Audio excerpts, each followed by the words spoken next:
I do. I do. So anyway, tell us about you. You know, everybody wants to hear, and you've got your connecting the golden dots to success. I'll say, you know, there's a lot more involved in that. But tell us about what you're doing and why you're doing it. My whole life and career has been devoted to making a difference. What kind of difference? What kind of difference? A difference on so many levels for so many people, and it started in college, but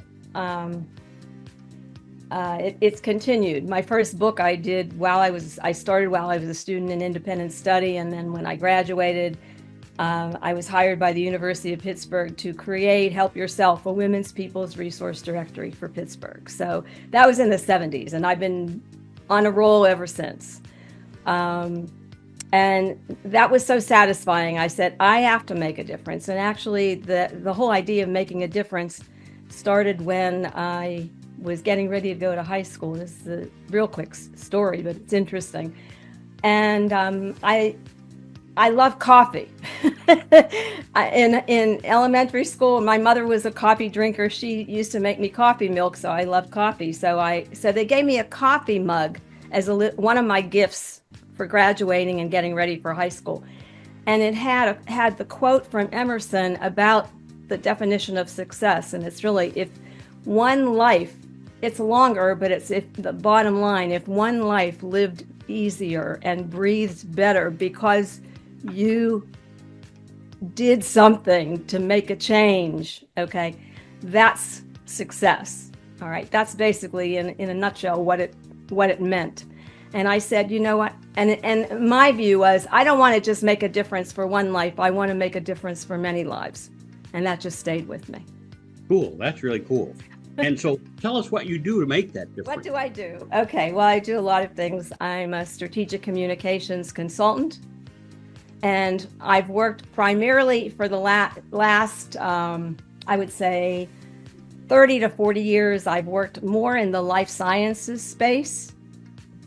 And so I've made a difference for patients, for those in the cancer community. I've also served on boards, the American Cancer Society, the Lupus Foundation of America, and others. I've been involved in advocacy, so changing public policies to be more patient-friendly, to be more consumer-friendly, to make sure that people can have access to the insurance and the medications they need. That kind of difference. And we need you to team up with who's that? Robert F. Kennedy, so we can really make a difference in terms of getting things done. Oh dear, we won't go there. Let's not talk politics. I've been on both sides in my life, and now I was a moderate Republican, a moderate Democrat. Now I'm an independent. But I support both sides when they're about what's best for our country. Well, isn't that what Kennedy's saying? He's saying he wants to help the whole health system by doing away with all the sugars and all the red dyes and all that stuff in our foods. Yeah, and that agenda is good. But I do support vaccines because I have asthma, and I did have COVID. I just recently had COVID earlier this year, this summer. But I've had the vaccines. I get a flu vaccine, and that I need that because if my lungs are my weak area, so I have to be very careful about that.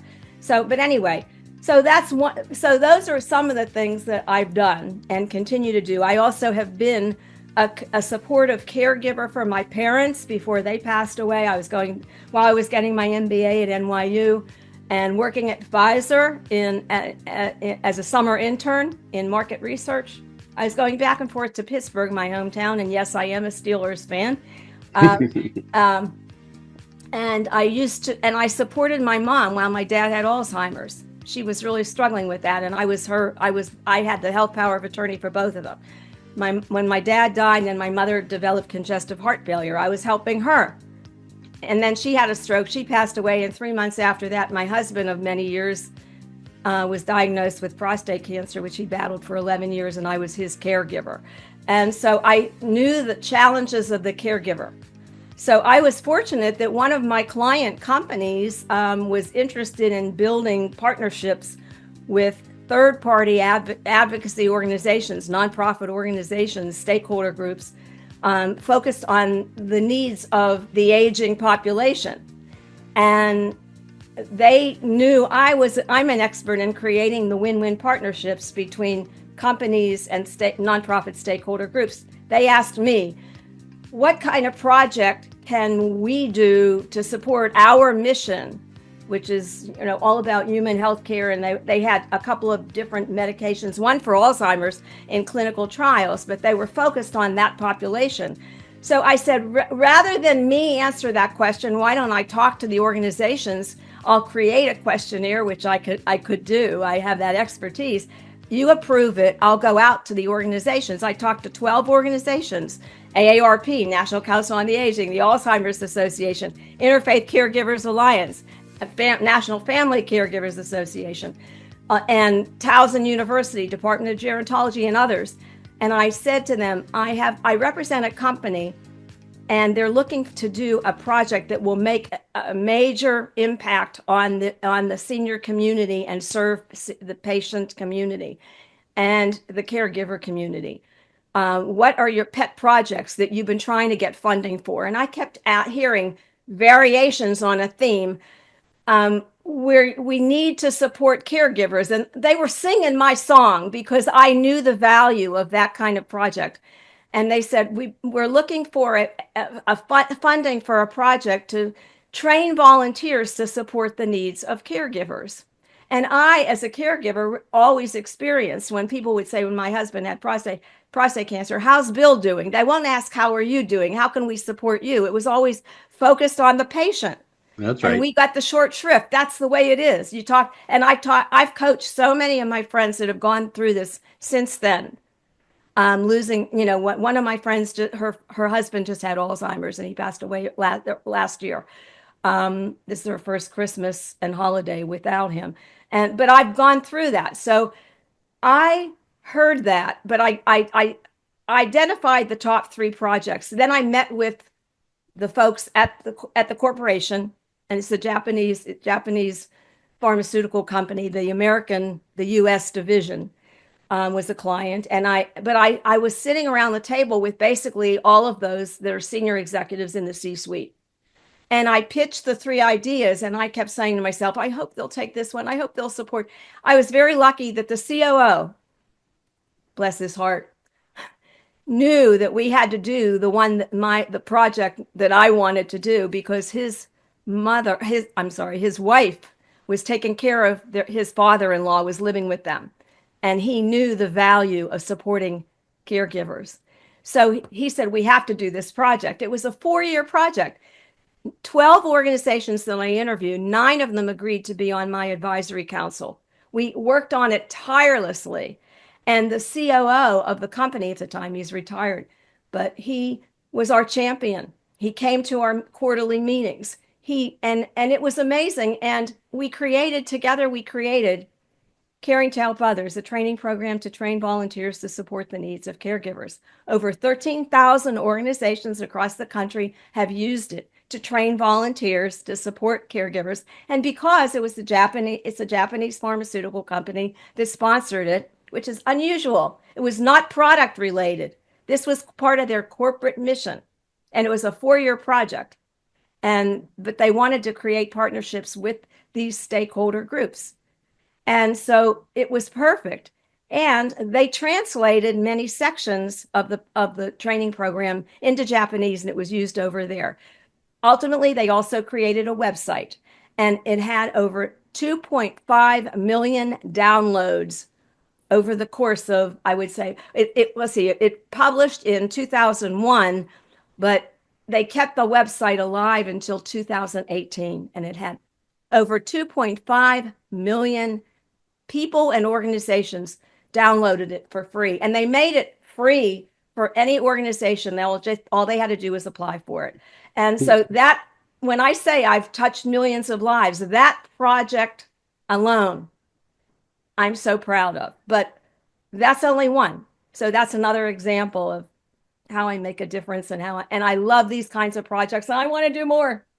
So I'm always seeking opportunities to So first of all, educate companies about how to create win-win partnerships with stakeholder groups that support their mission and are aligned with their mission, as was the case in the case of the pharmaceutical company, my client company. It was a perfect match.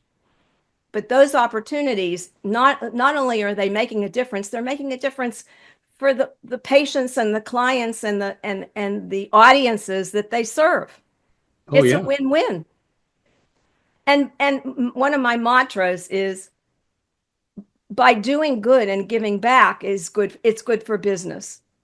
It's also good for your community. It's also good for your country. It's also good for your world. And it's a win, win, win, win, win, win, win. It's just exponential growth of wins. There's no downside. And so, what's the future for you then? My future. Well, in addition to my consulting projects, I also co-authored a book with Jack Canfield from Chicken Soup for the Soul fame called The Recipe for Success. And that came out in 2019. And that came about because, yes, I served as the caregiver for my husband, but he passed away 14 years ago. And he was my partner and my mentor, my partner, and my cheerleader. We were a team. We were partners in the consultancy. So when I lost him, I couldn't even face how profoundly my life had changed. Oh yeah. So I kept, but we went through the motions of the memorial service and the celebration of his life, and then 2 weeks later, I started doing client work saying, oh, I can do this. I can do this because I wasn't going inward to really feel what I was really feeling. I was avoiding it. I just kept Yeah. going. But ultimately, it hit me. And then I said, it isn't business as usual.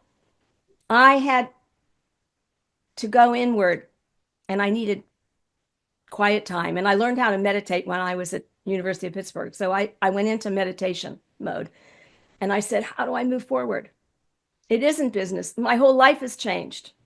How do I go forward? And I meditated, and then I got the idea of looking for resources to help me and guide me so that I could go forward successfully, but also where I was now and where I am, and bring all my experience forward, but also heal and get through this sad time in a positive way. And one of the resources I connected with was Jack Canfield. And I took a webinar with him, and I remember that was my first one, and I filled out a form. He wanted to know, why did you sign up for this? And I actually said I went through a major loss. I was also in leadership positions with my company and beyond that in the pharmaceutical industry, in the life sciences industry. I was the past president of the Healthcare Business Women's Association. It was regional for 25 years. I helped create the vision for the national organization. We created the first 3 chapters. Now it's global in over 75 countries. But I was part of all of that, but I was out there and it was big. I couldn't handle the pressure at that time during that new phase of my life. Oh yeah. So I And that even was Jack Canfield was 2019. Is that what you said? in 2019. Okay. Yeah. Yeah. Now, more recently, you're saying, what are you doing? What are you doing now? And what's the future? Well, a couple of years ago, I know I don't look it, but a couple of years ago, I moved into a new decade, and I'm celebrating a new decade. So I connecting the golden dots. It means connecting the better dots to better solutions. Through Jack Canfield, I've connected with so many resources, but I connected with Kate Butler, who is not only an international best-selling author, but a publisher. And she does a series of books, and one of them, women who inspire. Well, this one was Women Who Dream. So I did a chapter in her book, Women Who Dream, and that came out 2 years ago. And part of my goal now is going forward is to continue with Cox Communications Partners, LLC, my consultancy, But also, I'm creating a new mastermind group for midlife women.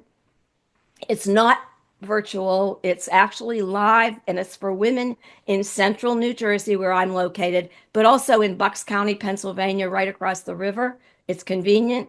And I will be having it in Princeton for a small group, but for women who are in midlife, that are professional women that are thinking about or dreaming about something else or something more.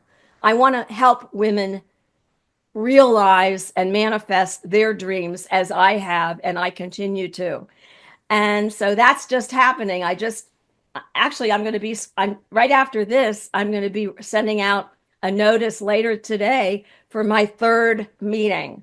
So it's building. I won't How have many? more than, Yeah, go ahead.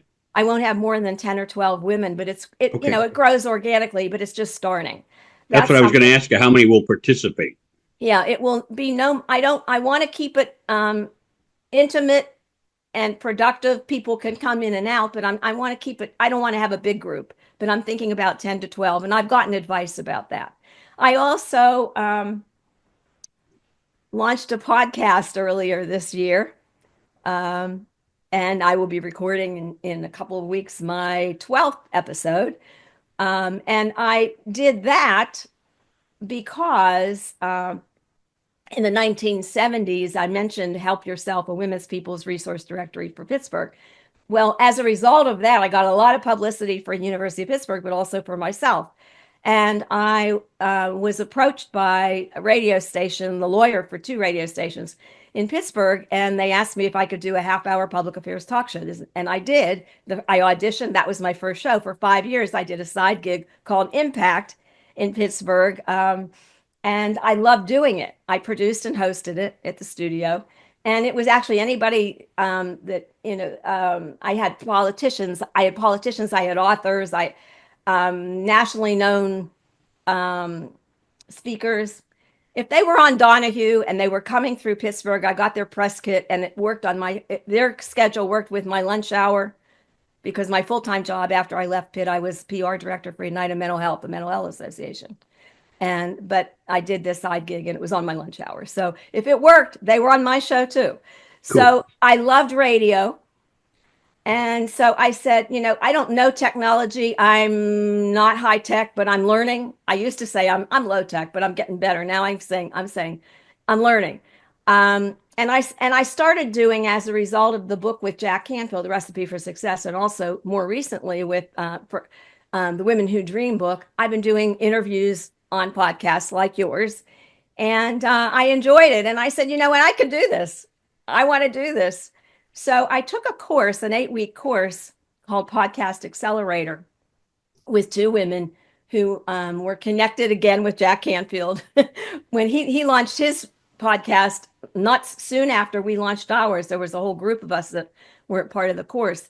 And then afterwards, I created my first podcast, and it's surprisingly What's the name connecting of your podcast? that's what I was going to say. Surprisingly, it's connecting the golden dots, the road to better solutions in your life. And it's about health and wellness, business and career, and navigating and evolving through loss and change. Those are the areas I've had lots of experience in, and that's where I want to keep making a difference. Okay. So So that's how do people get in touch with you? Because we've already used up a chunk of time. So how do people get in touch with you? So if somebody wanted to reach out. Yeah, there are a couple of different ways. Well, one is my website that I've been building. It's my newest one. It's Teri, Teri. I'm one R, Teri. P as in Peter. Teri P Cox and it's COX. Teri P Cox MBA.com. The reason why, and that is my brand. There are 16 Teri Coxes that all spell their name the same way. Yeah. And even a couple of Teri P Coxes, but Teri P Cox MBA. So on LinkedIn, on Facebook, on Instagram, my brand is Teri P Cox MBA, and that's how people can find me, and they can get in touch with me. Okay. And then they can find your podcast in the same kind of way. They type in. Yes. Teri P. Cox, MBA. And there's a link to my podcast episodes on my website, Good. Okay. Good. teripcoxmba.com. Mm-hmm. Okay. And I think what's fascinating to me is when we have people like Teri on the podcast. It's always amazing to me that people can really put their lives together in such a way that they can help other people. That's one of the greatest challenges. A lot of us, I mean, I interview people all the time, Teri, who say, I want to write a book. Well, what are you waiting for? Write the book. They say, I want to make a difference. I go, well, what are you doing to make a difference? And they go, well, I've been putting my book together for a year. And you're like, your book isn't going to make the difference. You make the difference, right? Isn't that what really tells people what's going on? Absolutely. Well, the thing is that's also what my mastermind is. And my mastermind group is called Design Your Dreams Mastermind, because because I'm out there with my books and my podcast and now my mastermind, women want to say, well, I want to do a podcast, or I've been a 9-to-5 or working for a company, but I want to be a consultant like you. Now, see, I knew when I was working at Pfizer, and I've been an employee 9-to-5, mostly like, I want to say like 8 to 12 midnight, because I work 24/7. We worked with a lot of companies in Europe and in Japan with the hour difference. We were always working long hours. So I'm used to that. But the thing is, being an employee versus being a consultant, I prefer being a consultant because I like projects that make a difference. And when you're a consultant, you also can select the projects and the clients that you choose to work with. But no, you've got about 3 minutes of my problem. But so how would somebody who's not as savvy as you, because you've got the savvy from all these years, you say you've worked as a consultant. How would somebody else start as a consultant? Where do they have to go? What do they have to do? Well, okay. Well, and I'm actually coaching someone right now who I'm talking to, and a one-on-one, because I do that as well. And so people want to reach out to me, I can help guide them too. But she's been working, and she's a 6-figure person, a woman, and she's professional. But she says, how do I be a consultant? So I actually met with her, and she says, I said, what do you like about what you're doing? You want to make a change, but you enjoy. What are the aspects? She goes, well, I like this, I like this, this, and this, but there are certain aspects of the politics and certain things that bug me and blah, blah, blah. Okay. And that's what happened to me. Even when I was employed, there were lots of things, and that I made the decision a lot earlier. But she said, but how do I make the shift? And I said, well, why don't you keep track? And I'm going to talk fast, but why don't you keep track of what you like in your 9-to-5 job? And also what value you bring, what unique characteristics and strengths you have. You have to know yourself. Okay. So for example, I didn't know until I did the book for Jack Canfield, The Recipe for Success. I didn't know. I just assumed certain strengths in me, but I didn't know how different I was. I'm creative. I'm strategic. I'm analytical. I'm a lot of different things, and I just took those strengths for granted. You have to know yourself and know your strengths and what you bring to the table that makes you different and makes you stand out. Okay, then what you do is, and this is what I talked to her about, I suggested, if you like certain things, you have got a good relationship with your boss, the person who runs the company, why don't you sit down with them and say, you know what, I'm thinking about at this stage of my life, I'd like to be a consultant, but I want to keep working with you. So she had the talk, but she actually said that, things might be happening in that first quarter. She might be making that shift. If you like it and you like the company, make them your first client. You don't have to be it's not like you have to leave them, go like that and say end of that, and then you have to start looking. But how about people who aren't in that same position? So let's say they're very, and I'll say very, very underling type thing, but they know they have talents and skills that they can use. Their boss is just an underling manager. Going to them won't accomplish anything. Where do they go? Okay, well, the thing is, first of all, what they have to do, you have to assess yourself. That's number one. You have to assess yourself at whatever level you are and whatever stage you are. Then you look at companies, consultancies, businesses that are doing what you want to do instead. And seek advice. And they'll say, "Oh, nobody's going to want to talk to me." That's not true. People like to help all the time. This is what Jack Canfield has been my mentor for years. He just turned 80 and he's getting ready to retire later next year. But he always says, "Ask, ask, ask." And his phrase is, "Be an ask-hole." And I'm saying that very clearly, so that, but really but ask. And if you get help and advice the more you learn, the more you can move forward. I'm trying to wrap this up in the next minute and a half type thing. But so they should go out and network, go to the right networking places, go to the right business meetings, but also do research and say, if there are certain companies, let's say let's say you're into tech, what tech companies attract you, you're interested in, they serve the clients or the customers you want to serve. Talk to them. Maybe they'll even bring you on. Maybe they'll bring you on as whatever it is. It's an apprentice. But again, you say talk to them. How do these people find somebody to talk to? Because again, I can go on LinkedIn and I reach out to this person and they'll blow you off. They'll blow off 50, 60 people at a time type thing. So if they try, it's like I teach people how to get speaking gigs. And I tell people, if you don't word everything exactly right, they're not going to pay attention to you. Even if you do, they're getting so many people who are asking that they go, "I don't have time for this." So you got to be very selective. You have to learn how to reach in. Isn't that right?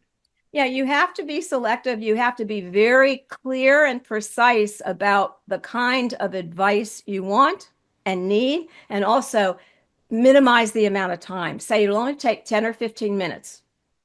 That's it. Minimize the time, but be very clear about what you want to gain from them. Also say, if you don't have the time, I appreciate that. You're very busy. Can you recommend someone else in your company? There's a good one. That I might be able to talk to? That's connecting the golden dots. Yeah. Ask, ask, ask. Don't just say, be blown off. Yeah. Don't allow that. But be very cordial, always respectful, never negative, but very positive, and say, "Thank you so much. I totally understand how busy you are. I know you don't have the time for me, but is there someone that you can suggest and just for every person you meet, and even if someone is helpful to you, at the end of the conversation, ask them if they can recommend anyone else that you might be able to speak to that can guide them further in the direction that they want to go. But you have to be clear on the direction and what your goal is.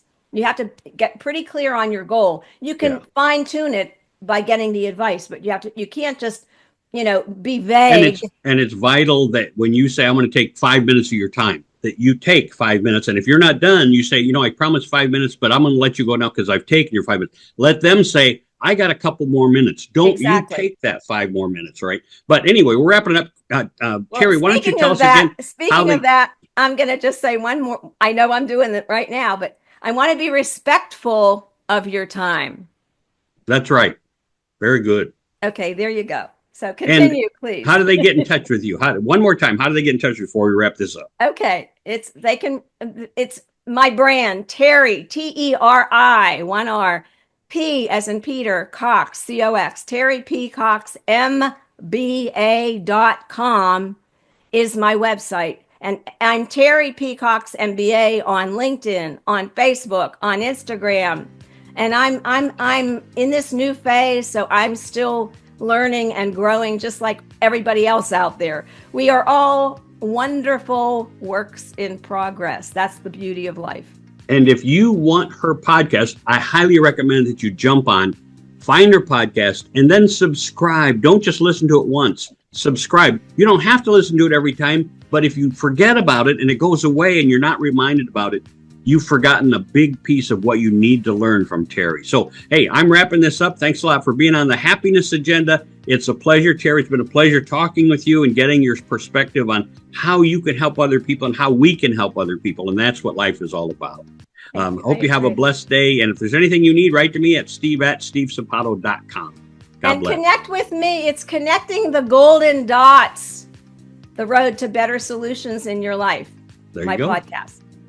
Now, doesn't get much better than that. God bless. Have a great day, Teri. Thanks for being on the show. Appreciate you. It was a pleasure. Thank you so much. I Bye. enjoyed it. Thank you. Bye-bye. Happy holiday, Merry Christmas, and Happy New Year. And you've been listening to The Happiness Agenda. I'm Steve Sapato. You can write to me at steve@stevesapato.com. Please subscribe and don't miss another episode of The Happiness Agenda. And also, if you're a speaker, check out Speaker Talks podcast. Pleasure having you with us today. God bless.